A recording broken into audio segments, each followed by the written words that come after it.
ఎవరిని ఎక్కువగా ప్రేమించుకు, ఎవరి మీద ఎక్కువగా ఆశ పెట్టుకోకు, ఎవరి మీద ఆధారపడి జీవించుకు. ఎందుకంటే ఆ ఆశ పెట్టుకున్న ఆ వ్యక్తి, ప్రేమించిన వ్యక్తి విడిచిన దినమున ఆ వ్యక్తి ద్వారా మనకు వచ్చే ఆ బాధ భరింపలేనిది. అది వర్ణనాతీతం.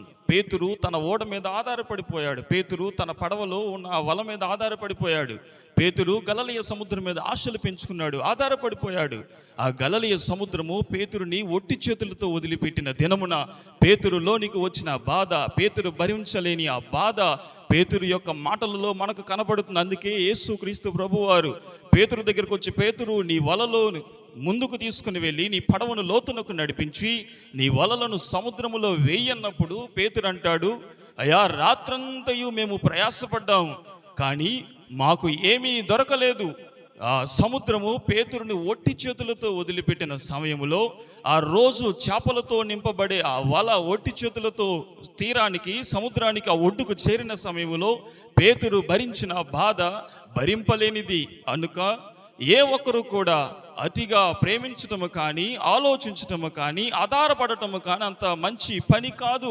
ఆధారపడిన వ్యక్తి, ప్రేమించిన వ్యక్తి, నీవు ఎవరి మీదైతే ఆశలు పెంచుకున్నావో ఆశలు పెంచిన వ్యక్తి ఒక దినమున నిన్ను మోసము చేశాడని నీకు తెలిస్తే, ఒకవేళ నిన్ను వదిలివేశాడని నీకు తెలిస్తే, ఒకవేళ ఆ వ్యక్తి నిన్ను ఖాళీ చేతులతో ఖాళీ హృదయముతో నిన్ను వదిలిపెట్టాడని తెలిస్తే, ఆ మాట ద్వారా వచ్చే బాధ అంతా ఇంత బాధ కాదు.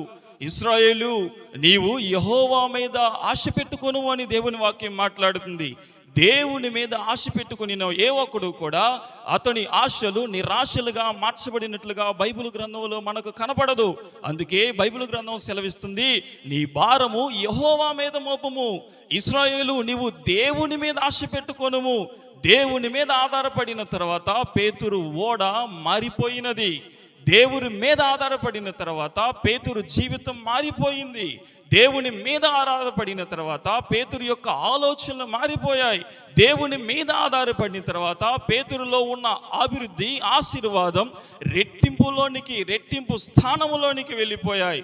దేవుని మీద ఆశ పెట్టుకుంటే నీ జీవితము కూడా పేతురు లాంటి జీవితముగా మార్చబడుతుంది.